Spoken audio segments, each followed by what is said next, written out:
Welcome back to MaxBet Podcast. We're here with Shawn Fluharty from Play and Go, but you're not just with Play and Go. You're also the president of the National Council of Legislators from gaming states. It's Okay. long. That's a Nickel long. G's in the industry, we call it. Okay. I don't think I would remember either of those, but I love that. And I wonder, does this take every single keyword that you have in your caption on LinkedIn? Like, do you have any extras for any other titles? No, I think in that little space you have in your bio, completely filled. Completely filled. Yes. Respectfully so. You have a lot going on. So how do those two roles overlap? Well, it starts with the legislative side. So we have a part-time legislature in the state of West Virginia. I was first elected in 2014 and started moving legislation like iGaming and sports betting.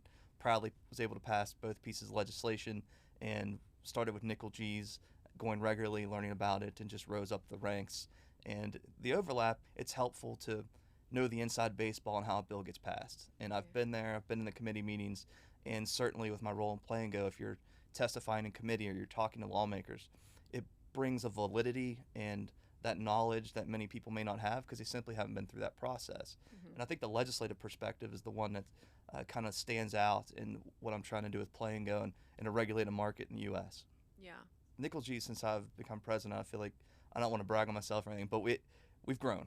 Yeah. We've had every conference we've had the last couple of years, more people are coming.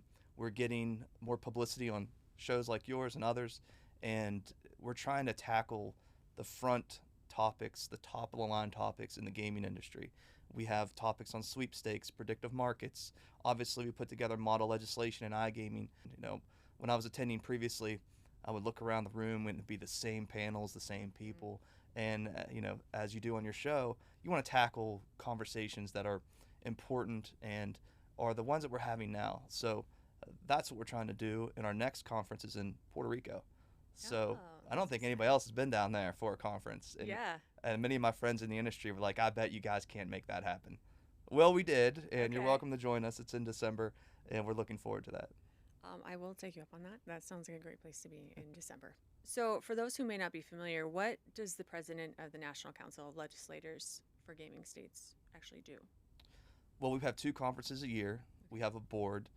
We have various committee hearings that happen throughout that year, and we try to just serve as the backstop for lawmakers. And what I mean by that is if you're a lawmaker in a gaming state, doesn't matter if you're a pro gaming or no gaming at all, right? These legislative pieces come up, and you try to have kind of a knowledge-based, I don't even want to call it a think tank, but ability to go to an organization that has these issues and can say, here are bills that are outstanding in other states, here are legislators you may be able to talk to and bounce ideas off of.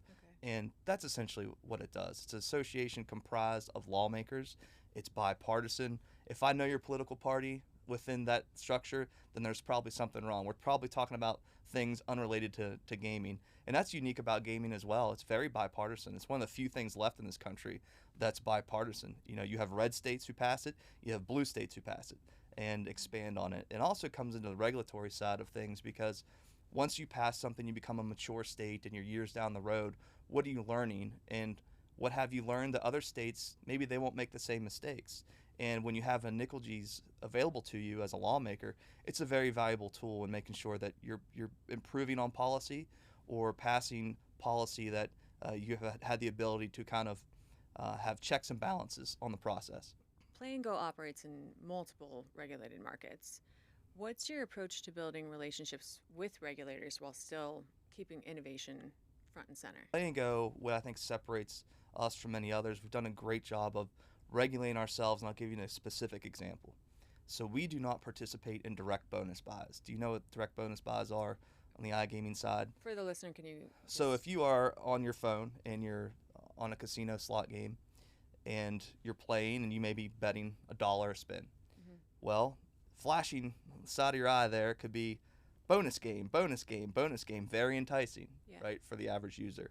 And if you click on that, you can go directly to the bonus game. Now you're going to have to multiply your bet by a large number. Could be 10 times more, 20 times more, 50 times more. We find that to be predatory, and we think you should be entertained by the game. That you should go through, it's almost like a football game. You kick the ball off, and you start down the field, and you have many plays and may get to the end zone. Why do you want to start at the goal line? right? That takes away from the entertainment in the game itself. Mm-hmm. We do not do that, and we leave money on the table, quite frankly, by choosing not to have that option. But that's a regulatory structure where in the U.S., because the iGaming industry is still relatively new, I come from a state that's had it since 2019. We're one of the longest running states. But when you start looking at the whole picture in the U.S. and only a handful of states are up and running, it's still a very new legislative perspective. Mm-hmm. So that makes it a very new regulative perspective as well. And so we work to put forward what we believe should be a sustainable model. And that's one that protects the consumer and entertains that individual so that they're not losing all of their money on one spin, right? They're coming back. The last thing we want to do is be predatory. And so we do that on our own, but many others don't follow that same criteria. And I don't put any blame on them because no regulator has said that they need to, but that is an example of what we do that kind of stands out in the industry on our own. And those are regulatory conversations that I have to your premise. Those regulatory conversations that I have throughout the country about, hey, these are things we're doing on our own, and there's really no regulatory structure in place related to that. Yeah, that's very interesting. What's the most misunderstood aspect of gaming regulation in the U.S. right now? Well, I think that's a great question. What is misunderstood? I think what could be misunderstood is that regulators hold all the power to just wave a wand and change things. They are constrained by statute. And so it's probably good for us to get in the weeds on this a little bit. Yeah. So let's take it down to the very basic legislative understanding. Thousands of bills get introduced in the legislation during a legislative session. Only hundreds make it through. iGaming is one of them. Now, you can have a bill that is very detailed and goes through a tax rate, even includes regulatory provisions. But for every extra line in that statute, that is a constraint on who is responsible in the back end for regulating that law.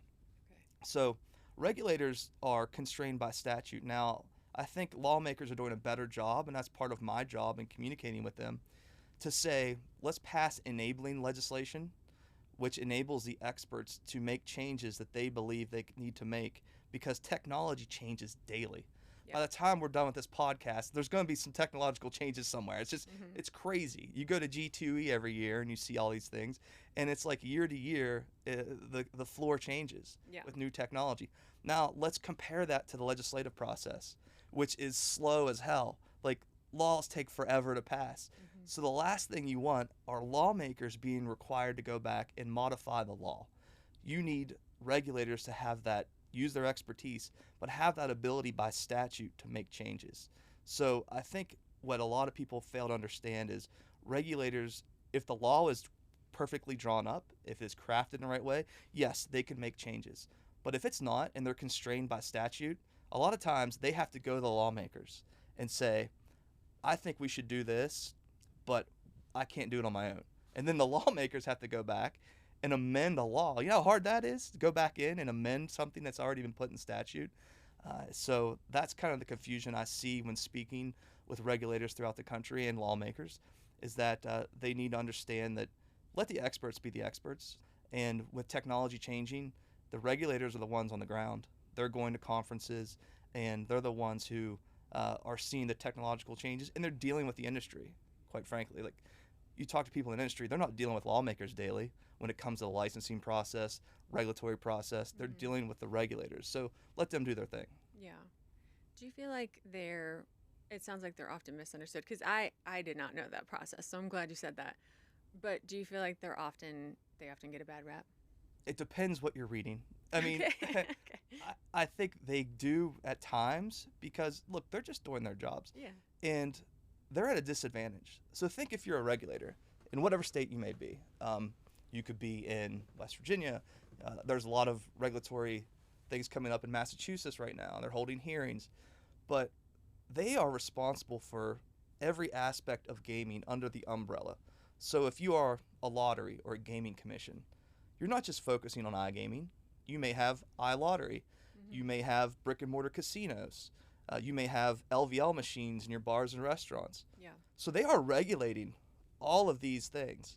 And yet the industry likes to target them and say, well, you know, they're doing this related to sports betting, or they're doing this related to iGaming. And I think it's good to sit back. First off, I don't think as somebody in the industry, I don't think it's a good business perspective to go after regulators. They have long memories, anger them early, especially if you're trying to open up a market and you're going to them now and they're not happy with you. Good luck down the road. And that's how I feel about these sweepstakes companies. They're going in and we could say that whether they're legal or not, but they're going in and operating. So when iGaming does become legal and you're a supplier who's now operating in the illegal market in a state or competing directly against iGaming in many states, do you think they're going to want you to have a license after that? I would think not, right? We're going to reward the good actors, not the bad actors. Yeah. Well, speaking of sweeps, we've seen rapid changes with unregulated markets in the past few years, from sweeps to skill-based games. How do you see these being addressed in future legislation? You're seeing it right now. Everybody talks about sports betting and, sports betting took off quickly. Why hasn't iGaming? Okay, well, there's many arguments, and we can get in the weeds on that. But for the sweeps piece, I haven't seen states react organically like they have. But what I mean by that, there's no certain company pushing it. There's no certain lobbying group pushing it. What has happened is that the reality is setting in for lawmakers that this illegal market exists and it's stealing money from your states. It is revenue theft. If you're a state that has passed iGaming, the last thing you want is this illegal market taking away from revenue to your state. And if you haven't passed iGaming and they're operating illegally, well, wouldn't that infuriate you as well? You want to protect your consumers, and an unregulated market does not do that. So states are reacting by many different ways. Their attorney generals are sending opinions, or in their gaming commissions are sending cease and desist letters. And in many states, these companies are backing out on their own. What's funny is not one, as of the airing of this podcast, has taken things to court. They haven't shown up. I'm a lawyer. So if I have an issue and I believe I need recourse, where do I go? I go to the courtroom. Why aren't these companies challenging things in court? Because they know they're in the wrong and they're not going to win. So a lot of these companies are just backing out and heading home. And that's the reaction we're getting. But many states are doing this on their own accord, whether it's through legislation or it's through the regulatory process, which, again, if you had a legal iGaming market, it makes it easier, I would argue, to go after these companies because there's no more gray area, right? You're operating, it's clear, black and white. Either you're regulated, licensed, and taxed, or you're not. And some of the opposition to that, you're stealing revenue from states. And that's what's going on. And that's what states are realizing, whether they're losing revenue from a legal, regulated market that currently exists, or if they have to go create the market. So then bring in the regulated one and tell these companies, no, you're not going to do this in our state. Yeah, because the truth is, the play doesn't stop. It just moves. So you might as well move it somewhere where you can tax it and regulate it. It's an easy sell, yes. Yeah. If you're a lawmaker, and this is what's now with the new administration in office, these states are basically being told, you're on your own. The federal government's not going to be here for you all the time. So what does that mean as a lawmaker? Well, if you're my constituent, I could tell you, well, I'll tell you what, Hillary, we're going to have to raise your property taxes. What's your response going to be? No thanks. No thanks. I pay enough already. Yes. Okay. Well, if I also told you, Hillary, tell you what, we can raise new revenue without raising your current taxes. And we can do that through a thing called iGaming. What would you say, even if you don't even know what iGaming is? I love that. You love that idea, right? Yeah. Yeah, it's an easy sell. Mm-hmm. So you can raise new revenue without raising taxes. And where the money goes is also something that's not talked about enough. In states like West Virginia, it fuels the Promise Scholarship. In states like Georgia, it fuels the Hope Scholarship. Like all these states, where the money goes is very important. Mm-hmm. And 9 times out of 10, it's going to the education sector. And what you want to do is keep your young people in your state, allow them to go to universities in your state without taking on insane amount of student loans, which we all know is a huge issue in our country. So that's the conversation that I think needs to be talked about more. And that's what we're helping to facilitate. Do you think this will be solved more by proactive legislation or by market pressure forcing change? They kind of come together. The market pressure is on, then comes the lawmakers, right? If you're being approached and saying, hey, this legal companies are operating in your state, regulating is the way to go. Mm-hmm. I think the political pressure will also come in because it is an avenue to protect the consumer and raise new revenue. But the education gap's the main issue. Lawmakers, and I've said this a million times, struggle to fully understand what iGaming is. And we could break it down this way. Bills that get passed usually come from leadership. Leadership's comprised of usually individuals who have been there a long time. And they are, based on the data we have, 60 or older. Now, no ageism here, but 60 or older, casino on your phone. Probably my parents struggle, my colleagues struggle with understanding how things operate on their phone. But now we're telling people, oh, by the way, now there's a casino on it. And that is this gap, this education gap with lawmakers that individuals like myself and others are trying to close. Why it's important is legislative leadership selects the agenda. They tell their committee chairs, these are the bills we're going to run. The committee chairs put the bill on the agenda. It goes through the committee process. It goes to the floor. If it passes, it goes to the other chamber, and we do it all over again. It's a long, drawn-out process. Mm-hmm. But if that's selective legislative leadership who dictates what bills go on the agenda, if they don't know what the hell it is, you're already losing. Yeah. And that's something that I think not necessarily lawmakers need to understand, but those who are supporting expansion of the industry, you got to go into these areas. And you can't just show up when a bill gets introduced. You can't just have the conversations at the 11th hour. You have to facilitate those conversations early and often. And that's something that I think we're starting to wake up to. But the industry, I think, sat back and said, sports betting took off, so will iGaming. Look at the money it makes. That's not how you sell things. But I think you're going to see real movement in the next couple of years. So when you talk about the need for education when it comes to getting these bills even close to getting on the floor, what's the solution? Is it like lobbyists? Is it how are you educating the people who are choosing? You have to actually have the conversations direct. Who should be having these conversations? So let's take Ohio, for instance. When a bill gets introduced, and the introduction of bills comes from lawmakers, right? Mm-hmm. But whether that bill moves or not is a decision made by leadership. Yeah. So if you're in Ohio, and what's good about Ohio right now is on the House side, the individual who introduced the bill is the finance chair. So he's in leadership. Mm-hmm. If he gets it, chances are the rest are going to get it as well.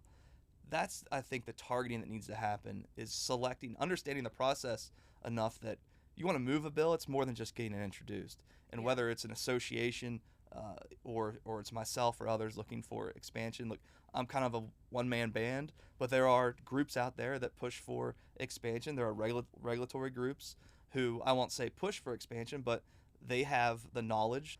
Bringing in the education lobby.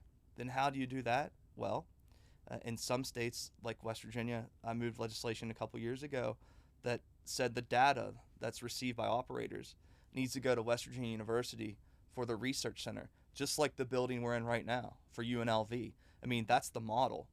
This data in today's world is the new currency. So lawmakers should realize that.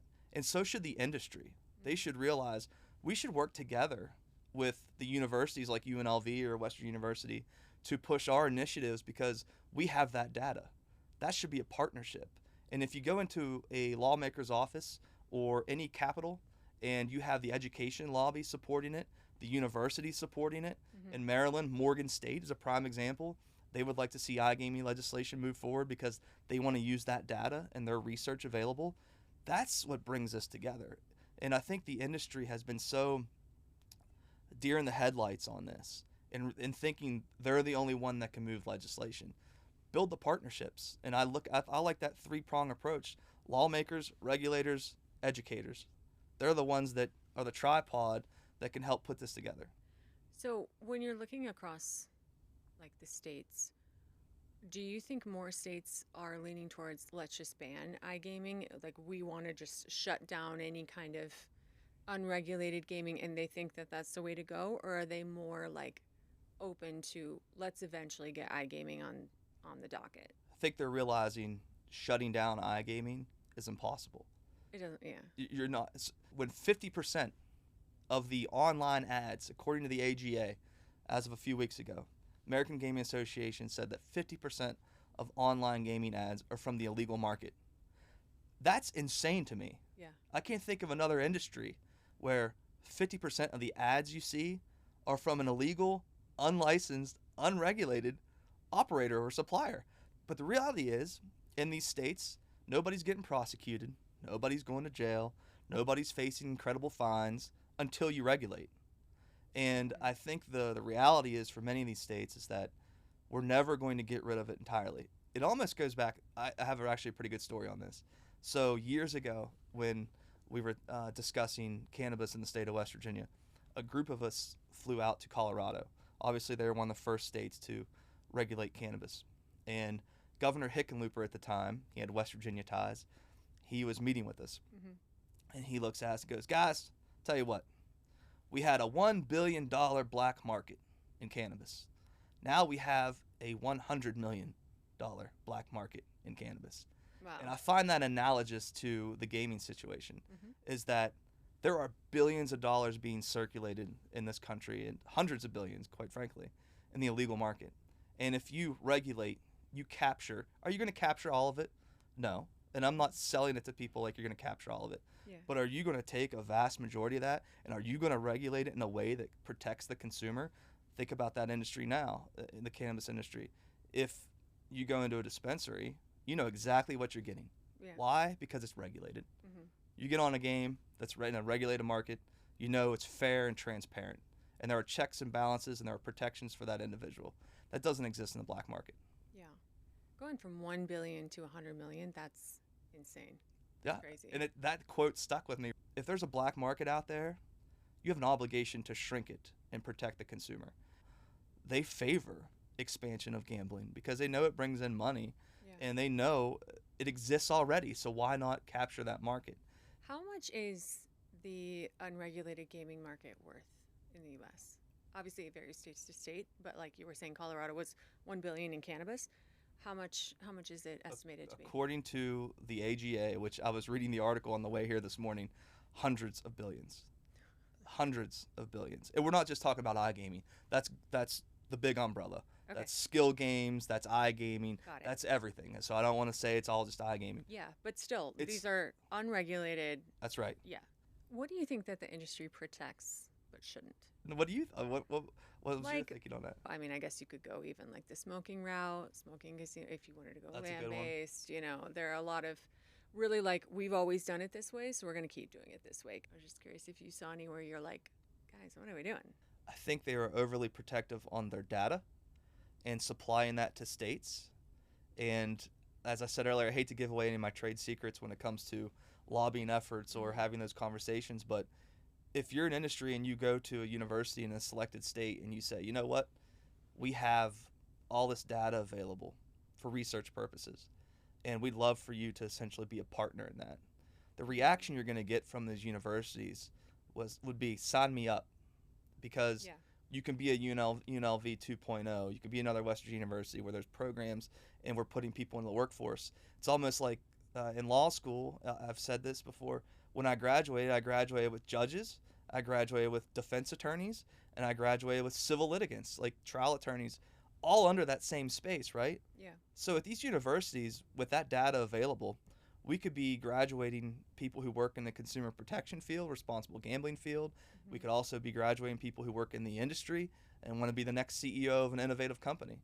But yet the industry seems to say, we've been in this lane for so long that we want to keep this lane exactly how it has been for the past 20 years. That's something I think they've been overprotective on, and they're losing out on the ability to build partnerships and get legislation passed. I know here they have the International Gaming Institute at UNLV, and we've talked to like Dr. Brett Barbanel. She's amazing. She's been on a couple times. But yeah, they're doing so many great things. If there could be that triad connection you were talking about between like the educators, absolutely, that would be incredible. Like I said, I don't want to give away my trade secrets, but but more people should do that. I think so. I mean, it's a no-brainer. So when you're talking about like new emerging markets, I think the U.S., some people consider it a little bit bottlenecked when it comes to state by state versus federal. Sure. Because you're looking at other markets like LATAM, they're doing more sweeping regulations and they're able to scale much faster. Do you think that could ever be the case in the U.S., or do you think we're always going to be tied to the state by state? There's a possibility with like prediction markets being federally regulated, but what's your opinion That's on a that? fun battle right now, the CFTC. Yeah. I think the states are the adults in the room. I think the federal government has dropped the ball on many things. They continue to. Look at the big bad better bill, bad for betters, whatever the hell you want to call it. Look, that was a colossal error. Look at the hearings they had recently on sports betting that turned into a circus. It turned into a political soundbite circus. As the federal government has said, the states should be tasked with gambling regulation. Mm-hmm. And I think that's where it needs to stay. I do not see sweeping federal takeover at all, like you see in many other countries. Is that ball moving slower? Sure. But there's more checks and balances that way as well. I mean, on the CFTC issue, if there's a new administration that comes in and they put a new person at the top of the CFTC, what happens? Yeah. It could blow up overnight. Yeah. But if you have a state-by-state, lane opened up, then you have protection in place. So it cuts both ways. And I think the idea that we're going to see sweeping federal regulation, not happening. If the U.S. legalized iGaming everywhere tomorrow, who's the most ready to dominate? I don't know if there's a particular state that would dominate, but I would say what states have the infrastructure. Naturally, you would be like, well, California, Texas, but they don't have the gambling infrastructure in place. Yeah, that would have been my guess. Sure. Yeah. But I think you're seeing states like Pennsylvania and Michigan now who have the infrastructure in place. You're seeing states get into the MASIGA, Multi-State Internet Gaming Agreement, and they're working together. So you're going to see in the future these states with iGaming, you're going to have progressive slots that are going to be tied to multiple states. Okay. Similarly to how we do poker. Do you think that there's a state where you're like, yeah, it'll be a cold day in hell by the time whenever, like they're never going to approve it? What's funny is, I mean, California is pretty adamant. Like they're having a very difficult time. But probably Utah. Can you even get a beer there these days? Actually, that's true. It's got to be Utah, right? Yeah.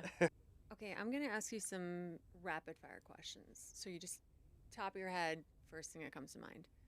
Tighter regulations or faster market expansion? Tighter regulations. U.S. state-by-state rollouts or full federal regulation? U.S. state-by-state. They are the adults in the room. Lobbyists or lawyers? Lobbyists who are lawyers.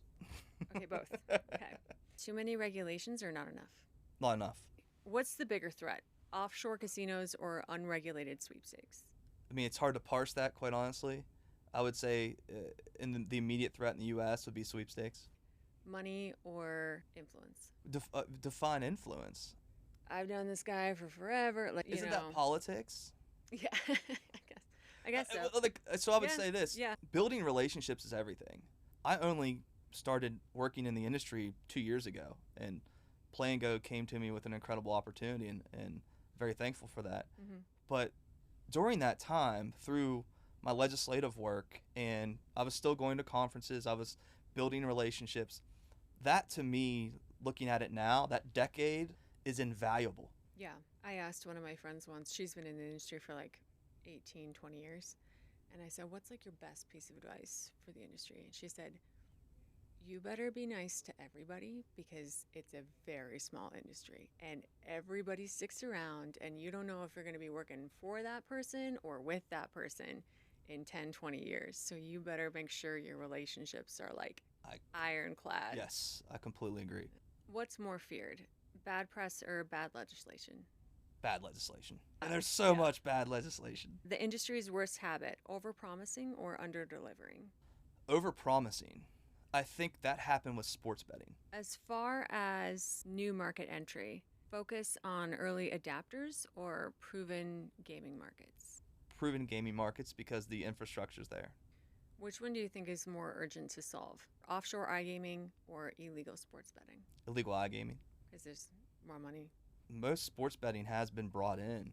Now that states have been up and running, that black market is shrinking. It exists. It's always going to exist. Mm-hmm. But the iGaming side is exploding. And when you're seeing the data, and as the American Gaming Association said, we're talking about a 20+% increase in just 3 years. That's a hell of a lot. I mean, you can't really blame them. Nobody was pushing back. Yeah. And now you're seeing the pushback. Who would you recommend to come on the podcast next? Oh man, are you airing this portion? Yes, yes. Who? An intro would also be nice. Okay, you haven't had BP3, Bill Pascrell III? No. You had him? All right. BP3 is a great interview. Okay. We did at iGaming Next last year. We essentially had on the main floor the two of us going back and forth. And so he's entertaining. He's very knowledgeable. He helped spur iGaming in New Jersey. My man, Howard Glazer, he would also be a great interview. He'll come in. He'll probably have a cigar. So if you can't smoke here, I don't know that you can have him on. But the guy has a cigar on him 24/7.